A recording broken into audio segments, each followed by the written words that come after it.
오늘은 여호수아 24장 마지막 장입니다. 이 마지막 장에서는 이스라엘 역사를 회고하는 그런 말씀이 나오고, 그런 다음에 이제 여호수아가 백성들에게 하나님을 온전히 믿는 그런 결단을 요구합니다. 그리고 그런 신앙의 참된 결단대로 살지 못하면 하나님께서 징계하실 것이다 라고 하는 경고도 하고 있습니다. 그리고 여호수아가 이제 이 세상을 떠나는, 죽는 그런 말씀이 나옵니다. 1절에 보면요, 여호수아가 이스라엘 모든 지파를 세겜으로 모으고 이스라엘 장로들과 그들의 수령들과 재판장들과 관리들을 부르매 그들이 하나님 앞에 나와 선지라 하겠습니다. 지금 이 여호수아 때 하나님의 법궤가 이제 실로에 가 있었는데, 오늘 이 마지막 장에서는 세겜 땅으로 부르고 있습니다. 세겜 땅은 그 요단강 건너서 여리고 지나서 제일 먼저 가서 그 에발산 그리심산 사이에서 하나님하고 언약을 체결한 곳이 바로 세겜입니다. 그 세겜 땅으로 불러서 다시 한번 이스라엘 백성들에게 하나님의 언약의 중요성을 강조하기 위해서 세겜에 모았다라고 하는 것입니다. 2절에 보면요, 여호수아가 모든 백성에게 이르되, 어제 23장에는 지도자들에게 주는 하나님의 교훈이었는데, 오늘은 이제 모든 백성들에게 주신 하나님의 교훈, 말씀, 언약이다라고 하는 것입니다. 모든 백성에게 이르되 이스라엘의 하나님 여호와께서 이같이 말씀하시기를, 일적에 너희의 조상들 곧 아브라함의 아버지 나홀의 아버지 데라가 강 저쪽에서 거주하여 다른 신들을 섬겼으나, 이제 아브라함부터 시작해서 여호수아까지 이스라엘 역사를 요약해서 설명을 하고 있는데, 처음에 이 아브라함의 아버지가 데라가 그 유프라데스 강 저쪽에서 다른 신을 섬겼던 사람이다라고 하는 것입니다. 아브라함의 가문도 우상 숭배하는 가정이었다는 것입니다. 이방 신을 섬기는 그런 가정이었다. 그런데 하나님께서 그 가정에서 누구를 부르십니까? 아브라함을 딱 선택하시고 불러서 그 우상의 땅에서 벗어나서 가나안 땅으로 가게 하셨다는 것입니다. 하나님의 구원 역사가 바로 이방신을 섬기는 그 가문에서 시작되었다라고 하는 것입니다. 자, 우리들도 보면은 옛날에는 우리나라도 이방신을 섬기지 않았습니까? 그런데 하나님께서 우리를 불러서, 어떤 가문에서 불러서 한 사람을 불러서 그 가문을 복음화시키고 이렇게 했다는 것입니다. 우리나라도 그렇게 해서 이제 하나님을 믿는 사람들이 많아지게 했다는 것입니다. 지금도 하나님은 세상 신에 빠져 있는 사람들을 부르고 계신 줄로 믿습니다. 그렇게 불러서 하나님의 백성으로 삼고 계신다라고 하는 것입니다. 3절에 보면요, 내가 너희의 조상 아브라함을 강 저쪽에서 이끌어내어 가나안 온 땅에 두루 행하게 하고 그의 씨를 번성하게 하려고 그에게 이삭을 주었으며, 아브라함에게 이삭을 낳게 했으며, 4절에요, 이삭에게는 야곱과 에서를 주었고 에서에게는 세일산을 소유로 주었으나 야곱과 그의 자손들은 애굽으로 내려갔으므로, 자, 이삭의 두 아들이 야곱과 에서인데, 에서가 장남입니다. 그런데 언약은 차남인 야곱을 통해서 이어진다라고 하는 것입니다. 그 에서에게는 세일 땅을 주었는데 야곱에게는 땅을 안 줬다는 것입니다. 안 주고 어디로 가게 만듭니까? 애굽으로 가서 고생하게 만듭니다. 하나님의 언약이 이어지는 그 믿음의 조상되는 야곱이 오히려 고생하는 것을 보게 됩니다. 그래서 우리는 이 땅의 번성만이 다 그것이 하나님의 축복이라고 생각하면 안 된다는 것입니다. 때로는 광야 생활하고 애굽으로 가서 어려움을 당하는 것이 오히려 우리가 언약의 굳건히 서는 길이 되고 약속의 자손이 될 수 있다라고 하는 것을 보게 됩니다. 근데 그 야곱이 이제 아브라함과 이삭과 야곱이 약속받았던 그 땅을 언제 성취하고 있습니까? 지금 이 24장 여호수아 때 여기서 너희가 바로 이 가나안 땅을 차지하지 아니했느냐? 그 하나님의 언약이 약속이 지금 여기서 이루어지고 있는 광경을 너희가 보고 있다라고 하면서 지금 이스라엘 역사를 여호수아가 설명하고 있는 것입니다. 그래서 애굽에서 살았던 얘기, 또 애굽에서 건져주는 얘기 쭉 하고 9절에 가면 또한 모압 왕 십볼의 아들 발락이 일어나 이스라엘과 싸우더니 사람을 보내어 부올의 아들 발람을 불러다가 너희를 저주하게 하려 하였으나 광야 생활 하는데 모압 왕이 발람 선지자를 불러다가 이스라엘을 저주하게 하려고 했다는 것입니다. 그런데 10절에요. 내가 발람을 위해 듣기를 원하지 아니하였으므로 하나님께서 그렇게 하지 못하게 하였으므로 그가 오히려 너희를 축복하였고 나는 너희를 그의 손에서 건져냈으며 하나님이 그렇게 해주셨다는 것입니다. 저주를 하려고 해도 하나님이 막으면 저주가 안 된다는 것입니다.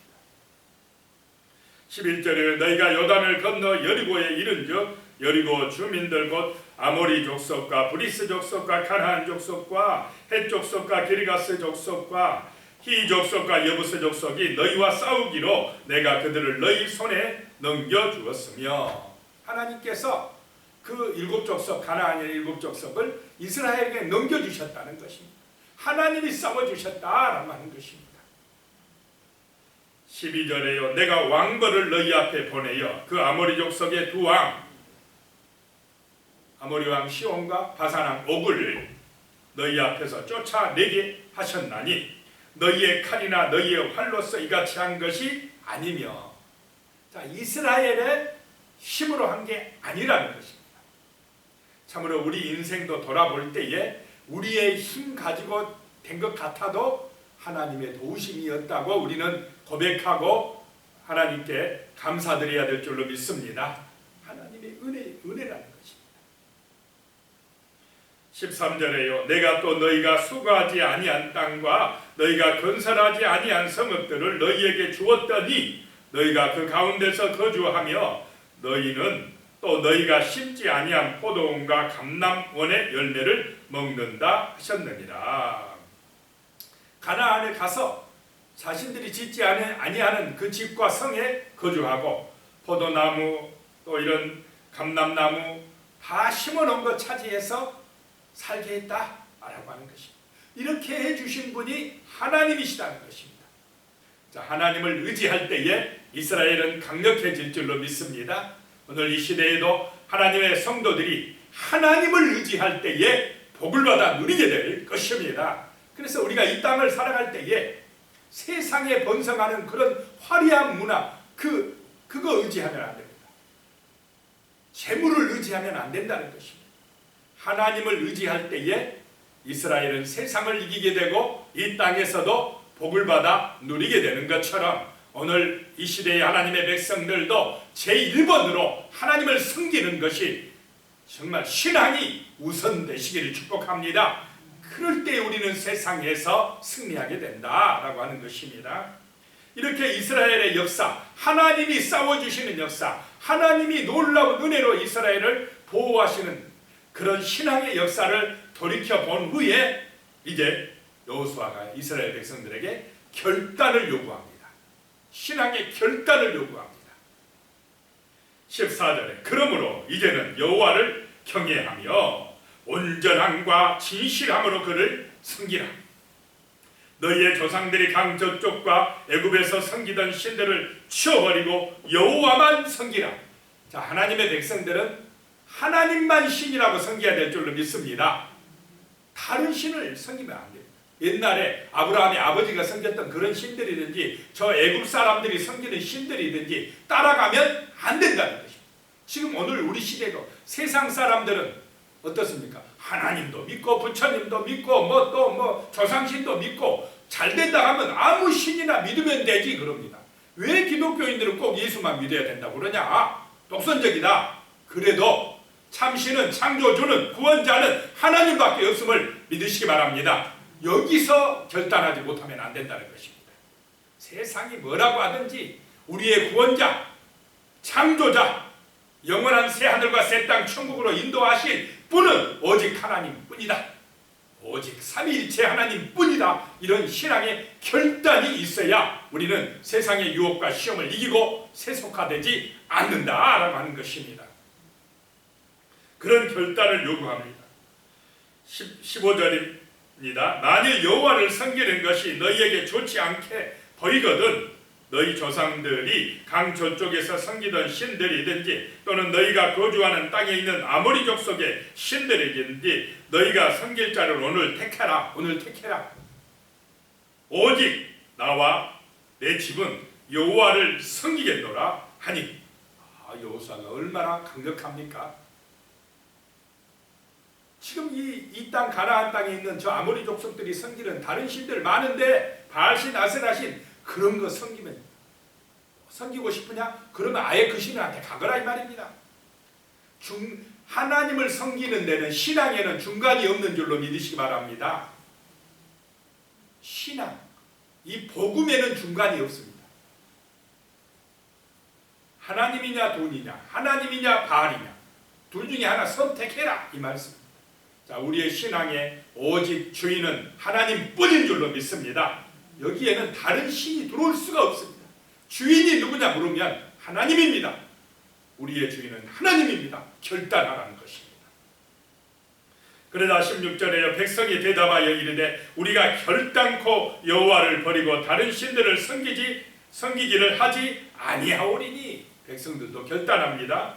17절에 이는 우리 하나님 여호와께서 친히 우리와 우리 조상들을 인도하여 애굽 땅 종되었던 집에서 올라오게 하시고 우리 목전에서 그 큰 이적들을 행하시고 우리가 행한 모든 길과 우리가 지나온 모든 백성들 중에서 우리를 보호하셨음이며 라고 말씀합니다. 이 백성들도 하나님만 섬기겠다고 결단하고 있습니다. 자, 그러자 19절입니다. 그 백성들의 신앙의 결단을 들은 다음에 여호수아가 백성에게 이르되 너희가 여호와를 능히 섬기지 못할 것은 뭔 말입니까 이게?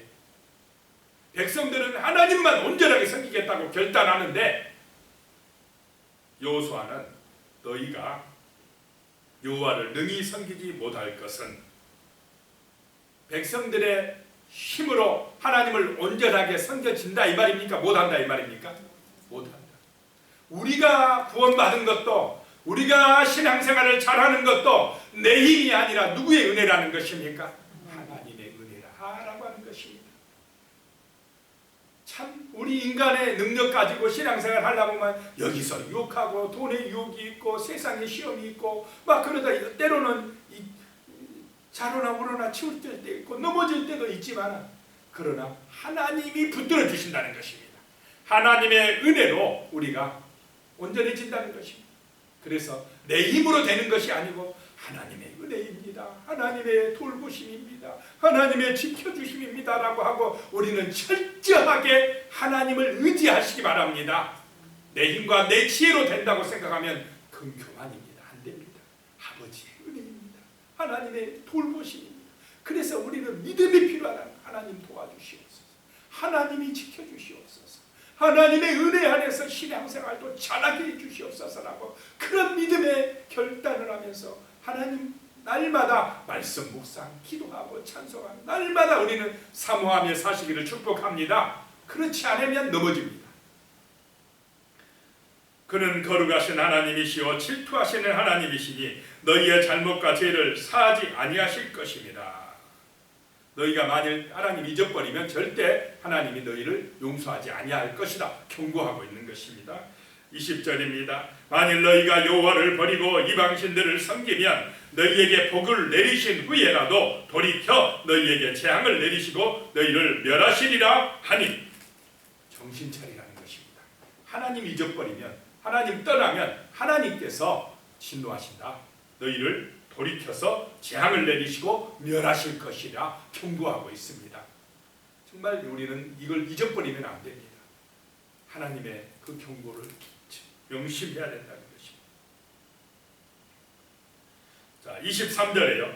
여호수아가 이르되 그러면 이제 너희 중에 있는 이방 신들을 치워버리고. 그러면 지금 이스라엘 백성들에게 사이에 뭐가 있다는 말입니까? 이방신들을 벌써 이방신들이 조금씩 물들어가고 있다는 것을 여호수아가 알고는 그거 빨리 치워버리라 이렇게 말씀하고 있습니다.